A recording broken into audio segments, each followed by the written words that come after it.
Hello guys, my name is Hardeep Kaur और मैंने MBA और एमकॉम किया हुआ है और मैं कॉमर्स के रिलेटेड टॉपिक्स पढ़ाती हूँ। और हमारा आज का टॉपिक है लॉ ऑफ डिमांड, जो कि एमकॉम में मैनेजरियल इकोनॉमिक्स का इम्पॉर्टेंट टॉपिक है और यूजीसी नेट कॉमर्स में बिजनेस इकोनॉमिक्स में भी इम्पॉर्टेंट टॉपिक है। तो इसकी आज हम डिटेल में स्टडी करेंगे। ठीक है, तो चलिए आज की वीडियो स्टार्ट करते हैं। तो फर्स्ट ऑफ ऑल हमें जो है वो डिमांड का मीनिंग पता होना चाहिए इन इकोनॉमिक्स टर्म्स में। ठीक है, तो डिमांड का देख लेते हैं। पहले मीनिंग। इकोनॉमिक्स में जो डिमांड होती है उसका स्पेशल सेंस में यूज़ किया जाता है। ठीक है, नॉर्मली जो टर्म्स है डिज़ायर, वांट एंड डिमांड, इन तीनों का सेम मीनिंग कन्वे किया जाता है, लेकिन इन इकोनॉमिक्स में इन तीनों टर्म्स का सेपरेट मीनिंग्स होता है। ठीक है, तो डिज़ायर क्या होती है? डिज़ायर क्या होती है? एक विशुअल थिंकिंग होती है। जैसे कि किसी पर्सन के किसी पर्सन की ये डिज़ायर है कि वो कलर टीवी परचेज करना चाहता है, लेकिन उसके पास उस कलर टीवी को परचेज करने के लिए इनफ अमाउंट नहीं है, तो वो डिज़ायर क्या होगी? उसकी विशुअल थिंकिंग ही रह जाएगी। ठीक है, वो उसकी डिमांड नहीं कहलाएगी। ओके, इसी तरह अगर किसी पर्सन के पास इनफ मनी तो है कलर टीवी को परचेज करने के लिए, लेकिन वो उस अमाउंट को विलिंग नहीं है उस कलर टीवी पर परचेज करने के लिए, तो वो उसकी डिज़ायर क्या होगी? वांट होगी, वो भी डिमांड नहीं होगी। ठीक है, तो ये डिज़ायर जो है वो तब डिमांड बनेगी अगर वो पर्सन रेडी होगा उस कलर टीवी को परचेज करने के लिए एट ए गिवन प्राइस और at a given point of time पर, तो वो क्या हो जाएगी?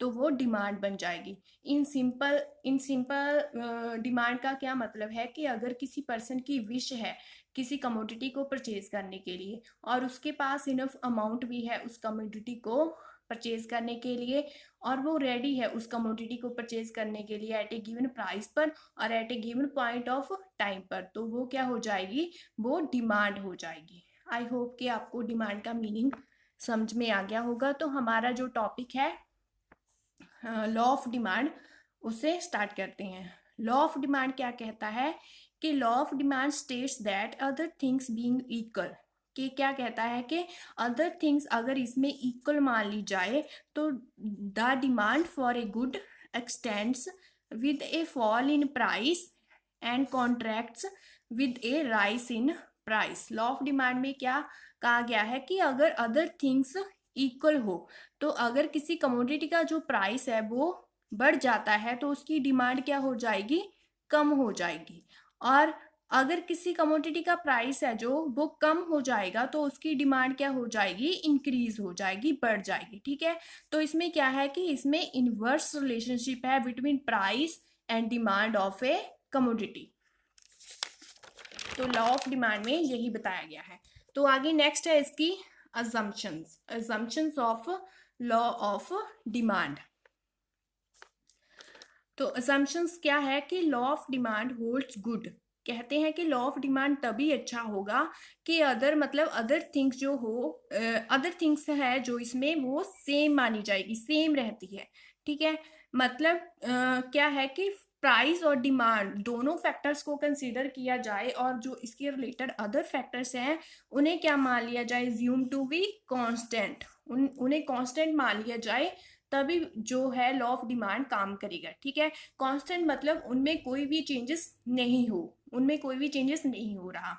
जैसे कि जो इक्वेशन है कि D X equal to F P X P R Y T E. ठीक है, तो इसका मीनिंग देख लेते हैं। D X demand for commodity X, P X price of commodity X और P R price of other related goods, Y income of the consumers, E है expectation of the consumer, T है taste. ये क्या है? ये सभी factors है जो लॉ ऑफ डिमांड को इन्फ्लुएंस करते हैं। ठीक है, तो इसमें यही बोला गया है कि अगर हम डिमांड और प्राइस दोनों को ही कंसिडर करें और बाकी जो फैक्टर्स हैं ये सभी, इन्हें क्या माना जाए? कांस्टेंट माना जाए, इसमें कोई भी चेंजेस ना हो, तो जो लॉ ऑफ डिमांड है वो गुड होगा। ठीक है, आगे है next explanation of law of demand. तो इसकी हम डिटेल में देख लेते हैं लॉ ऑफ डिमांड की एक्सप्लेनेशन। ठीक है, according to law of demand क्या कहता है कि जैसे हमने पहले पढ़ा है कि इनवर्स रिलेशनशिप होता है between price and demand for a commodity. ठीक है, तो लॉ ऑफ डिमांड हमें सिंपली क्या बताता है, indicates the direction, just direction के बारे में हमें बताता है कि अगर मतलब प्राइस में चेंजेस होगा तो डिमांड में किस डायरेक्शन में चेंज होगा। तो हमें इसमें यह है कि कंप्लीट कोई इन्फॉर्मेशन नहीं मिलती कि कितने परसेंटेज अगर प्राइस में चेंज होगा तो उससे कितने परसेंटेज क्वांटिटी में चेंज आएगा। तो इसके बारे में हमें कोई भी इंफॉर्मेशन नहीं मिलती, इससे हमें जस्ट डायरेक्शन के बारे में इंफॉर्मेशन मिलती है। तो इस लॉ को हम एक्सप्लेन करेंगे with the help of demand schedule और डिमांड कर्व की हेल्प से। ठीक है, तो फर्स्ट ऑफ ऑल है डिमांड शेड्यूल। डिमांड शेड्यूल क्या होता है कि एक शेड्यूल होता है जिसमें एक कमोडिटी के वेरियस अमाउंट्स को शो किया जाता है और इसमें ये देखा जाता है कि एक जो कंज्यूमर है उस कमोडिटी के डिफरेंट प्राइसेस पर उस कमोडिटी की कितनी क्वांटिटी को परचेज करने के लिए रेडी होता है। ठीक है, तो इसके भी टू एस्पेक्ट्स हैं। तो फर्स्ट जो एस्पेक्ट है वो है इंडिविजुअल डिमांड शेड्यूल और मार्केट डिमांड शेड्यूल। ठीक है, तो इंडिविजुअल डिमांड शेड्यूल है, जो इंडिविजुअल डिमांड शेड्यूल भी एक टेबल होता है जिसमें यह शो किया जाता है एक कमोडिटी को और एक ही कंज्यूमर को कंसीडर किया जाता है। इसमें एक इंडिविजुअल कंज्यूमर को कंसीडर करते हैं कि एक कमोडिटी के डिफरेंट प्राइस पर एक कंज्यूमर उसकी कितनी क्वांटिटी परचेज करता है। ठीक है, तो जैसे एक टेबल दिया गया है इंडिविजुअल डिमांड शेड्यूल का, इसमें price per unit in rupees में, मतलब मान लीजिए कि आइसक्रीम का प्राइस दिया हुआ है 1 2 3 4। ठीक है, तो क्वांटिटी डिमांडेड दी गई है यूनिट्स में। अगर प्राइस 1 है तो उसकी डिमांड कितनी होगी 4। अगर प्राइस बढ़कर 2 हो जाता है तो उसकी डिमांड कम होकर कितनी हो जाएगी 3 हो जाएगी। जैसे जैसे प्राइस बढ़ता जाएगा उसकी जो डिमांड है वो कम होती जाएगी। तो यही है लॉ ऑफ डिमांड। ठीक है, आगे है next market demand schedule. Market demand schedule में ऑल ओवर जो सभी कंज्यूमर्स होते हैं उन्हें कंसीडर किया जाता है और वो ऑल ओवर जो मार्केट की टोटल डिमांड है उसे मतलब कंसीडर किया जाता है इसमें कि जो ऑल कंज्यूमर्स हैं वो डिफरेंट प्राइसेस पर कितनी कितनी क्वांटिटी को परचेज करने के लिए रेडी होते हैं किसी कमोडिटी की। ठीक है, तो जैसे इसमें टेबल दिया गया है मार्केट डिमांड शेड्यूल का। प्राइस ऑफ कमोडिटी एक्स, किसी कमोडिटी एक्स का प्राइस दिया हुआ है 1 2 3 4। ठीक है, और डिमांड ऑफ ए, कोई कंज्यूमर ए है उसकी डिमांड बताई गई है 4 3 2 1। आगे है डिमांड ऑफ बी, आगे कोई पर्सन है डिमांड ऑफ बी, मतलब कोई कंज्यूमर बी है उसकी डिमांड है 5 4 3 2। तो इसमें जस्ट हम टेबल को शो करने के लिए 2 कंज्यूमर्स को लिया है। तो अगर मतलब प्राइस होगा 1, ठीक है, तो उसकी डिमांड एक पर्सन की कितनी होगी 4, सेकेंड की कितनी होगी 5, तो टोटल मार्केट डिमांड इन दोनों की मिलाकर कितनी हो जाएगी 9। ठीक है, तो ऐसे ही अगर प्राइस बढ़कर 2 हो जाता है तो उसकी एक पर्सन की डिमांड कम होकर 3 होगी और सेकंड की डिमांड कम होकर 4 होगी। तो टोटल मार्केट डिमांड जो वो भी कम होकर कितनी रहेगी 7 रहेगी। तो यही है कि जैसे जैसे प्राइस बढ़ता है किसी कमोडिटी का तो उससे जो मार्केट डिमांड है जो इंडिविजुअल डिमांड है वो दोनों ही कम होती जाती हैं। तो ये था डिमांड शेड्यूल। तो आगे है डिमांड कर्व। तो डिमांड कर्व क्या होती है कि जो हमने डिमांड शेड्यूल पढ़ा उसे ग्राफिक प्रेजेंटेशन होती है उसकी, मतलब हम उसे ग्राफ के रूप में कैसे प्रेजेंट कर सकते हैं इसमें यह बताया गया है। ठीक है, तो इसकी हम डायग्राम देख लेते हैं। फर्स्ट है इंडिविजुअल डिमांड कर्व। तो इंडिविजुअल डिमांड कर्व देखिए, इसमें ओ एक्सिस पर हमने ली है क्वांटिटी, ठीक है, तो ओ वाई पर हमने लिया है प्राइस। तो इसके लिए हमें जो टेबल्स की वैल्यू है वो चाहिए होगी। ठीक है, तो इंडिविजुअल डिमांड शेड्यूल था उसमें जो टेबल था उसकी वैल्यू देखते हैं। ठीक है, प्राइस कितना था 1 to 4 था, तो हमने प्राइस ले लिया 1 2 3 4 तक, और क्वांटिटी 1 to 4 थी क्वांटिटी भी, तो हमने क्वांटिटी ले ली जहाँ पे ओ एक्सिस पर 1 2 3 4। ठीक है, तो ये होगी क्वांटिटी और ये हो गया प्राइस। ठीक है, अगर प्राइस जो 1 है, ठीक है, यहाँ पर अगर प्राइस 1 है तो उसकी डिमांड कितनी है 4 यहाँ पे। ठीक है, तो यहाँ पे डिमांड कितनी है 4। तो ये हो गया। अगर प्राइस बढ़कर 2 हो जाता है यहाँ पर, तो उसकी डिमांड कम होकर कितनी रह जाएगी, 3 पर। ठीक है, अगर प्राइस बढ़कर 3 हो जाता है तो उसकी डिमांड कितनी रह जाएगी, 2। और अगर प्राइस बढ़कर 4 हो जाता है तो उसकी डिमांड कितनी रह जाएगी, 1।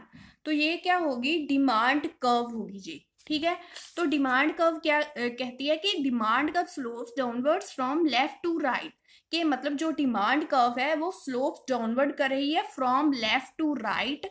दैट इज कि यही ऐसा क्यों है कि जैसे जैसे प्राइस जो है वो बढ़ता जा रहा है तो डिमांड उसकी क्या होती जा रही है, कम होती जा रही है।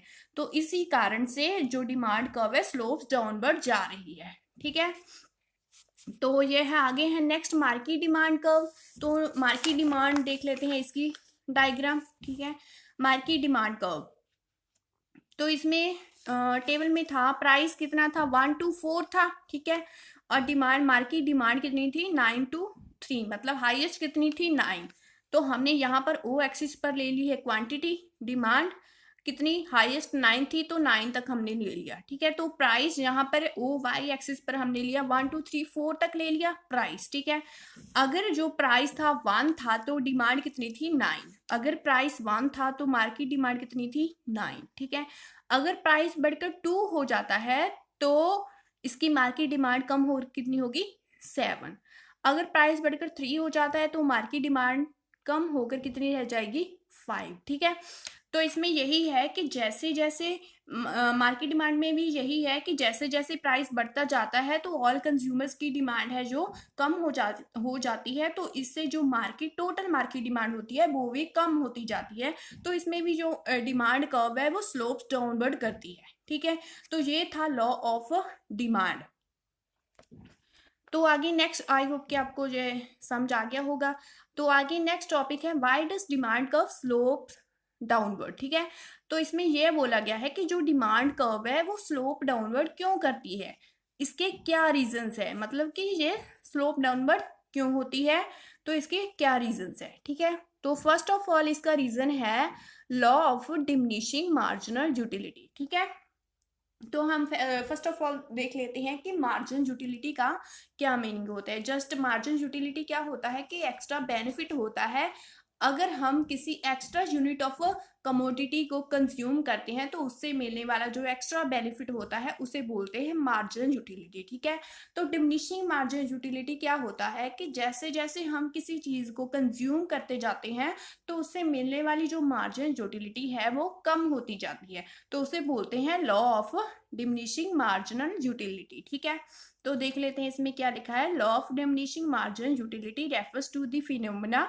whereby the marginal utility of any good diminishes as more and more of that good is purchased, जो मैंने अभी बोला। ठीक है, जैसे हम गुड्स को परचेज करते हैं तो उससे मिलने वाली जो मार्जिन यूटिलिटी है वो कम होती जाती है। ठीक है, तो मार्जिन यूटिलिटी का क्या मीनिंग दिया गया है इसमें, again margin utility is the addition made to the total utility, के मतलब टोटल यूटिलिटी में जो एडिशन आती है by consuming one more unit of commodity. ठीक है, तो ऑब्वियसली जो कंज्यूमर है वो जो एडिशन यूनिट ऑफ कमोडिटी को तभी परचेज करना चाहेगा अगर वो मतलब लेस प्राइस करेगा as compare to the one, जो उसने पहले खरीदी है उसके कंपेयर वो अब कम प्राइस पे करे तो तभी वो एक्स्ट्रा यूनिट ऑफ कमोडिटी को कंज्यूम करना चाहेगा। ठीक है, तो एक कंज्यूमर है जो will stop his purchase at that point, कि वो अपनी परचेज है वो किस पॉइंट पर आके स्टॉप करेगा, where the margin utility of the commodity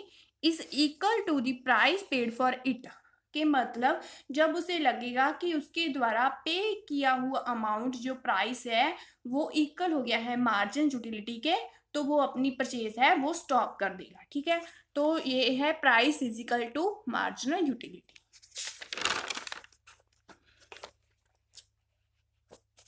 तो आगे नेक्स्ट यूटिलिटी शेड्यूल दिया गया है, यूनिट्स ऑफ आइसक्रीम दिए गए हैं। ठीक है, तो मार्जिन यूटिलिटी दी गई है measured in terms of rupees में। ठीक है, तो जो मार्जिन यूटिलिटी है उसे टर्म्स ऑफ रुपीस में मेजर किया गया है। ठीक है, तो जैसे मतलब प्राइस है अगर 8 तो यूनिट ऑफ आइसक्रीम कितनी परचेज करेगा, 1। अगर प्राइस कम होकर 6 हो जाएगा तो मतलब यूनिट्स ऑफ आइसक्रीम कितने परचेज करेगा, 2। ठीक है, तो इसमें यही बोला गया है कि जैसे जैसे हम किसी कमोडिटी को परचेज करते जाते हैं तो उससे मिलने वाली जो मार्जिन यूटिलिटी है वो भी क्या हो जाती है, कम होती जाती है।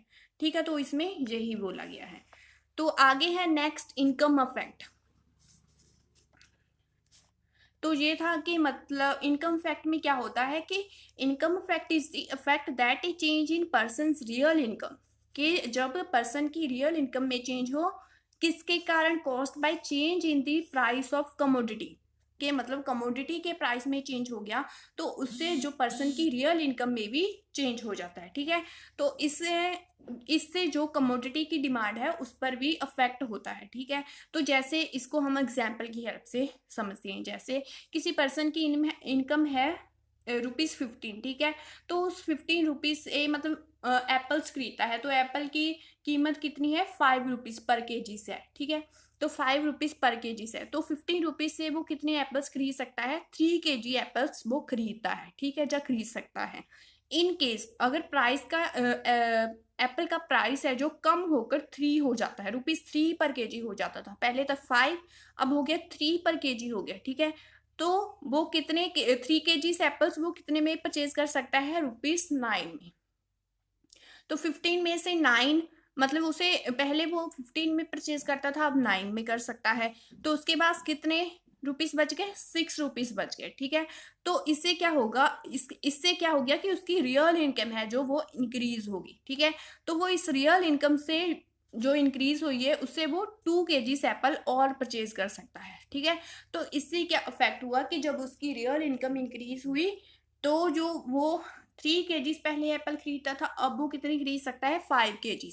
तो उसकी डिमांड क्या होगी, बढ़ गई, डिमांड बढ़ गई। तो यही है कि जैसे मतलब प्राइस किसी कमोडिटी का कम हो गया तो उसकी रियल इनकम इंक्रीज होगी, तो उससे उसकी डिमांड भी इंक्रीज होगी।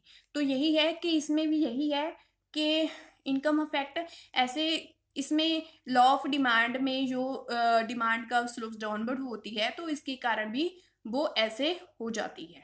ठीक है, तो आगे है next, substitution affect. Substitution goods क्या होती हैं कि जो हम एक दूसरे की प्लेस पर यूज कर सकते हैं, जैसे कि T and coffee, Coke and Pepsi, ये हो गया सब्स्टिट्यूट गुड्स। ठीक है, तो सब्स्टिट्यूशन इफेक्ट क्या होता है कि the substitution effect is that effect that A change in relative prices of substitute goods has on the quantity demanded.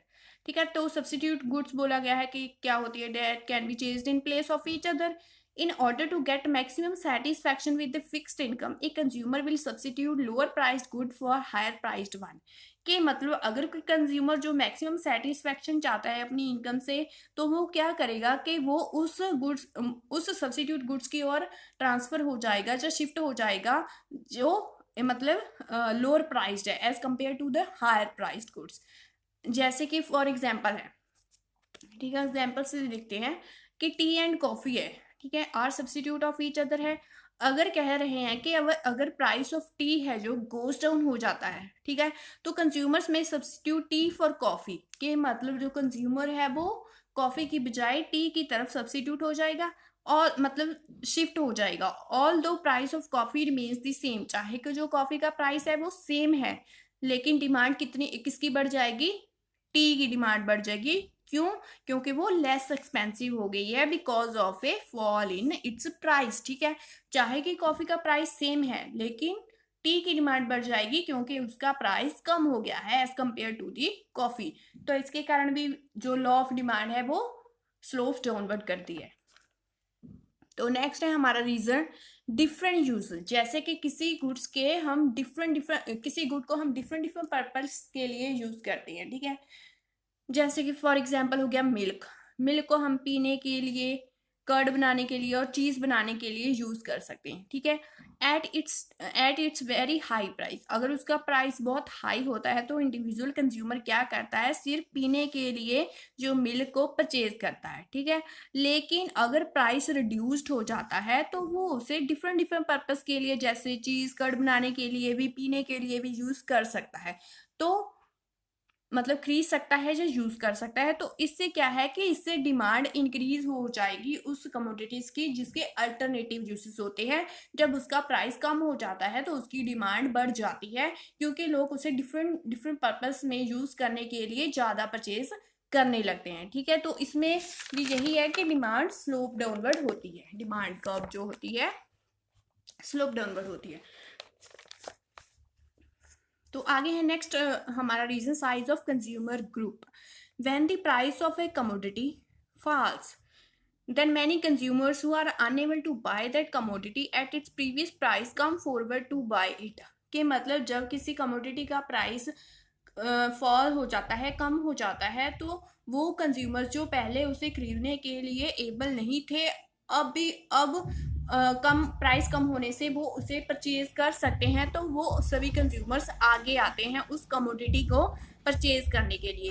तो न्यू कंज्यूमर्स आगे आते हैं, तो इससे क्या होता है कि साइज ऑफ कंज्यूमर ग्रुप जो बढ़ जाता है, तो उससे क्या होता है कि जो मार्केट टोटल मार्केट डिमांड है वो भी बढ़ जाती है। ठीक है, अगर मतलब प्राइस में चेंज आया तो उससे size of consumer group affect होता है और चेंज इन टोटल डिमांड होती है। ठीक है, तो ये था आज का टॉपिक। आई होप कि आपको समझ में आया होगा। तो अगले जो नेक्स्ट हमारे लॉ ऑफ डिमांड के टॉपिक्स हैं वो नेक्स्ट वीडियो में डिस्कस करेंगे।